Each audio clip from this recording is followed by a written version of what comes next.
Muy buenas noches, bienvenidos a Signo Pesos, la economía al alcance de su pantalla. Estos son los temas claves de hoy.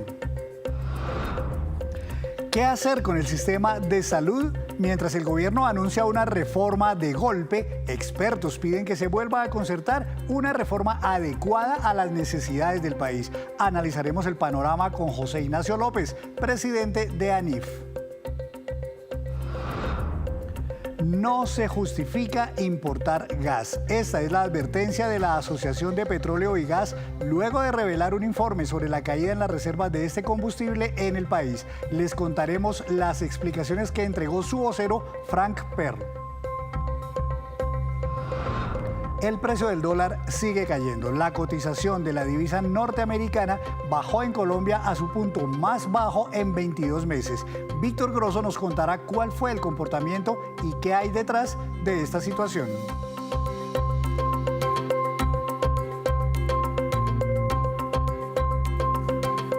Comenzamos esta emisión de Signo Pesos hablando de la situación preocupante del sector de la salud que en las últimas horas sufrió complicaciones tras el hundimiento del proyecto de reforma que buscaba el gobierno y de las intervenciones a 2 EPS, las más grandes del país. Para analizar esta información saludo al doctor José Ignacio López. Él es el presidente de ANIF. Doctor José Ignacio, buenas noches. Buenas noches, gente. Un gusto estar con ustedes hoy. Comencemos con este tema, doctor, que es el proyecto de reforma a la salud que fue preparado, anunciado y presentado con bombos y platillos por el gobierno el año pasado ante el Congreso de la República. Y después de muchos debates, en las últimas horas finalmente se cayó, se hundió este proyecto. La pregunta es si ese hundimiento tiene que ver más con razones políticas o es que de verdad el proyecto era más nocivo de lo que ayudaba al sistema de salud. Bueno, Henry, desde ANIF nos venimos expresando frente a todas las reformas que ha presentado el gobierno, mirando cuáles son los puntos favorables, los puntos a mejorar. Y lo que queda claro en la reforma de la salud es que había grandes preocupaciones que expresamos centros de pensamiento, que expresaron pacientes, que expresaron médicos, organizaciones civiles, expertos en la materia. Y finalmente el gobierno decidió un camino de poca concertación, de poco diálogo, si se quiere, un camino más bien intransigente. Y yo creo que la caída de la reforma de la salud, desafortunadamente, es una manifestación de la poca capacidad que tuvo el gobierno de generar un consenso amplio y una concertación. Recordemos, de hecho, Henry, que no solo muchos expresamos nuestra preocupación frente a la propuesta de la reforma, sino que cuando miramos encuestas a la opinión pública, muchos consumidores, muchos ciudadanos estaban muy preocupados por el efecto que podría tener colapsar todo el sistema a un sistema público, donde no queda claro cuáles deberían ser los controles, los pesos y contrapesos. Entonces, bueno, finalmente yo creo que es el resultado del hundimiento de la reforma es consecuencia precisamente de un camino donde hubo poca concertación, poco diálogo, y bueno, ahora estamos enfrentados a, dado que se ha caído la reforma, pues el gobierno está buscando implementar algunos de los puntos de la reforma por otras vías, y eso está generando mucha preocupación y mucha incertidumbre entre los ciudadanos de a pie. Exactamente, doctor, pues es que ese es precisamente el otro tema y es la intervención de las 2 EPS más grandes del país en este momento. Primero que todo la nueva EPS, que es la más reciente, pero horas antes ya habían intervenido a Sanitas, que es la segunda EPS más grande del país en este momento. Esto puede tener que ver justamente con esa intención del gobierno de que lo que no logró a través de un proyecto de ley en el Congreso, lo busque ahora vía decreto y resoluciones. Sí, Henry, de hecho el presidente pues ha sido muy claro y lo fue ayer en un discurso diciendo, pues ya que no se logró la reforma a través legislativa, pues vamos a hacer cosas vía decreto. Y esto genera muchas preocupaciones y muchas dudas, porque entre otros hay que decirlo, y desde ANIF hemos venido produciendo estos cálculos, el sistema de salud está en una condición financiera muy apretada por problemas de herencia.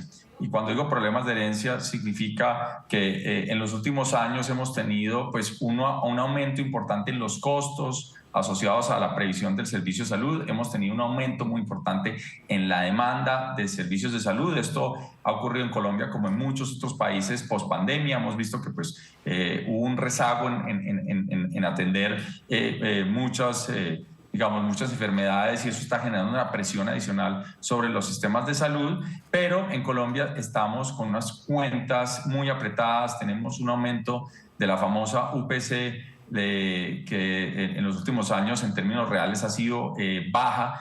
Es decir, el sistema de salud está financieramente apretado. Nosotros calculamos que hay unas deudas aproximadas entre UPC y presupuestos máximos cercanas a los 9,7 billones, aproximadamente 5 billones como consecuencia de aumentos insuficientes en la UPC y unos 4 billones aproximadamente por presupuestos máximos. Entonces, los prestadores de salud están teniendo problemas financieros, problemas de liquidez, y eso pues ha abierto la puerta a este tipo de intervenciones que, repito, pues generan mucha preocupación, porque finalmente las intervenciones van a terminar en, si se quiere, temporalmente desmantelar los sistemas de gobierno de esas entidades. Usualmente pues la interventoría queda en cabeza y tomando todas esas decisiones, y nos preocupa que siendo el sistema de salud un sistema tan complejo, donde hay tantas decisiones importantes de inversión, de atención, pues finalmente la calidad del sistema vaya en declive, y lo cual implicaría además que probablemente los hogares tengan que recurrir a otras formas de aseguramiento complementario o un mayor gasto de bolsillo de los colombianos. Y pues en el entendido de un servicio de menor calidad y con un presupuesto más alto de gasto de los hogares, pues eso tendría un efecto adverso en toda la economía. ¿Usted creería, doctor, que esas razones económicas, financieras que usted menciona del sector de la salud en Colombia es el único problema que aqueja a ese sector, o eventualmente también hay problemas regulatorios y quizás también de vigilancia?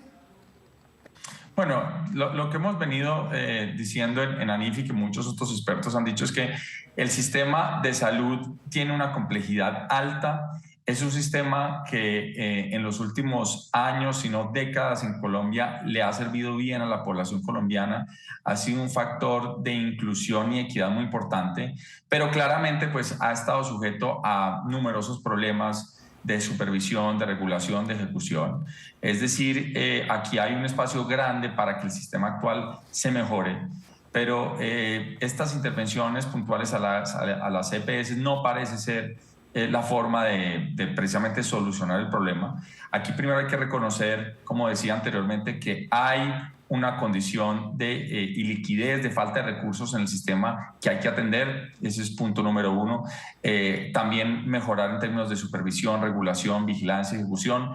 Punto número dos, hemos sabido que a veces la competencia en el sector no ha operado como inicialmente se deseaba, entonces quizás hay que pensar mejor cuáles son los mecanismos que hacen que los ciudadanos pues escojan los servicios de prestación. Creo que eso también merita unas reflexiones importantes, y todo esto implicaría tratar de pensar una reforma nueva que pues finalmente solucione estos problemas.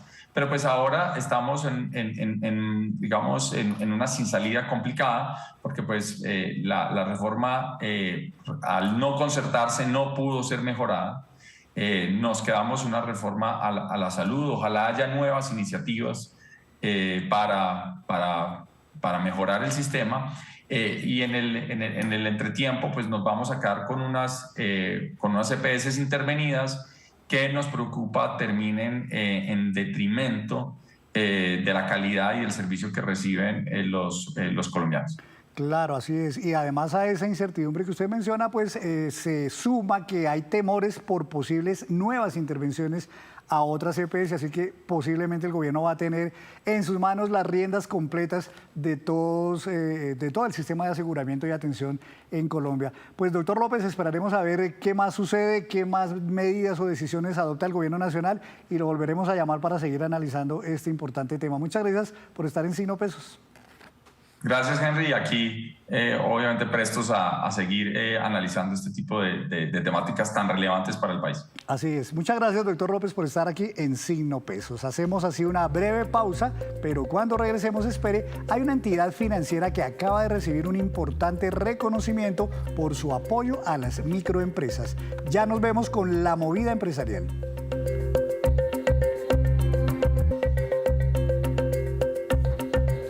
Gracias por continuar con nosotros en Signo Pesos. Y a esta hora llega Víctor Grosso, quien nos trae noticias muy importantes sobre la divisa norteamericana. Víctor, adelante. Henry, muy buenas noches televidentes. Yo creo que así como damos tanto bombo a la información del dólar cuando llega a niveles máximos históricos, también hay que darle harto bombo a esta información cuando alcanza mínimos que no veíamos en mucho tiempo. Henry, por primera vez en muchos días, en muchos meses, en muchas semanas, el dólar rompe con bastante fuerza a la baja la barrera de los 3.800 pesos. Eso ocurrió en la jornada de hoy. Esto no ocurría desde el mes de junio del año 2022, cuando estábamos en plena segunda vuelta presidencial en Colombia. Mire lo que ocurrió en la jornada de hoy. Después de la apertura, después de las 8 de la mañana, se empezaron a generar los primeros precios por debajo de los 3.800 pesos y prácticamente todo el día, hasta la 1 de la tarde, tuvimos precios por debajo de esta barrera. Por aquí tocó el nivel mínimo del día de 3.760 pesos, el promedio de negociación 3.775 pesos, el precio de cierre 3.768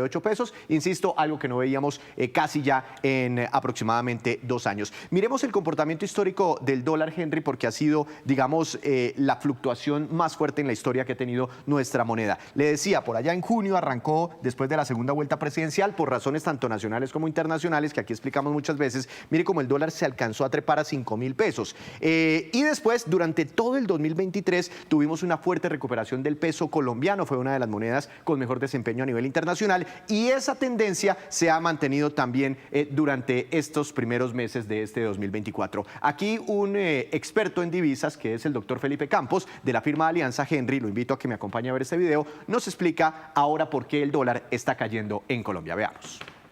Las razones son dos. La primera es bastante conocida y es bastante nombrada por cada analista internacional al que se le pregunta, y es la estabilidad del país.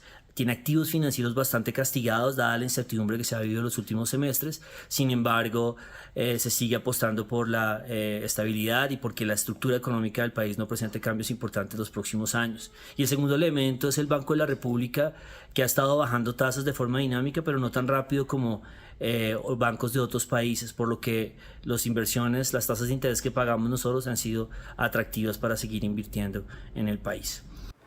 Muchas gracias al doctor Felipe Campos. Víctor, la pregunta ¿es bueno o es malo que este dólar esté tan bajito? Bueno, tan bajito relativamente, por lo menos comparado frente a junio del año 2022 está bajito, pero lo hemos tenido más abajo. Eso depende a quien usted le pregunte. Por ejemplo, yo he visto ya algunos sectores exportadores preocupados por este nivel de tasa de cambio, que dicen que hoy nos gustaría que estuviera más cerquita de los 4.000, inclusive más altico para beneficiarnos. Pero Henry, hay un impacto muy importante que está teniendo la caída de la tasa de cambio y lo ha destacado el propio Banco de la República. Y es que como nosotros importamos muchas cosas para nuestro diario vivir, esas importaciones se nos han hecho más baratas y al final esta caída del dólar se ha traducido también en un impacto favorable sobre la inflación en Colombia. Lo ha destacado el Banco de la República. Parte de esa fuerte caída en la inflación pues también ha estado explicada por la cotización del dólar. Y bueno, hay muchos ganadores y perdedores dependiendo del nivel donde se ubique el dólar. Interesante tema de todas formas siempre y muy importante para todos los colombianos. Víctor, muchas gracias. Lo invito a que ahora me permita hacer esta presentación de esta compañía muy importante, Banca Mía. Y es porque esta entidad financiera recibió un reconocimiento de Bancoldex como el mejor aliado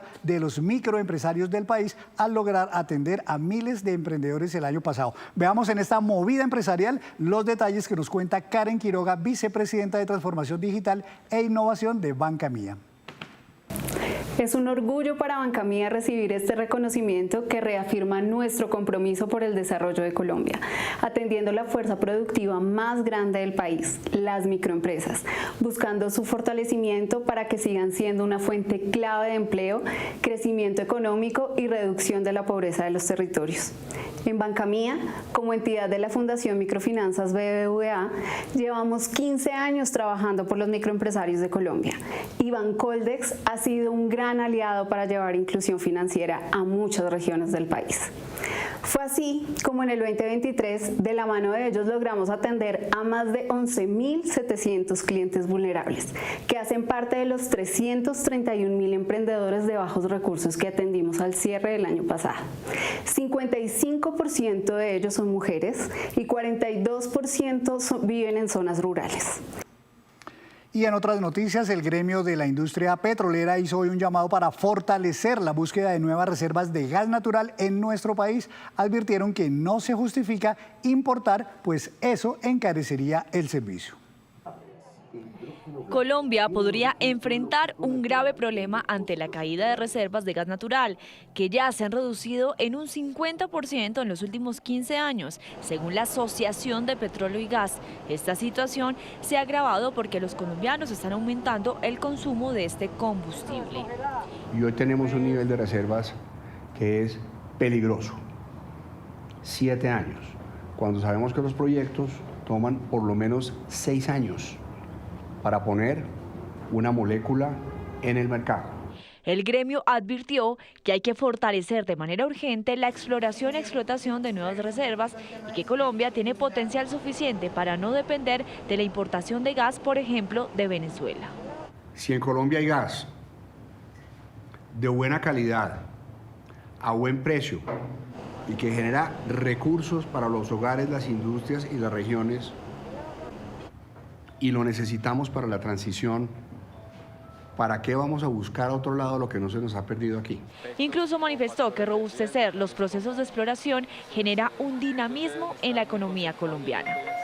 Es muy importante tener en cuenta que el gas colombiano genera empleo formal y bien remunerado, genera impuestos, genera regalías. Las cuencas del Valle Inferior del Magdalena y Sinú San Jacinto son las que más potencial tienen en materia de gas natural.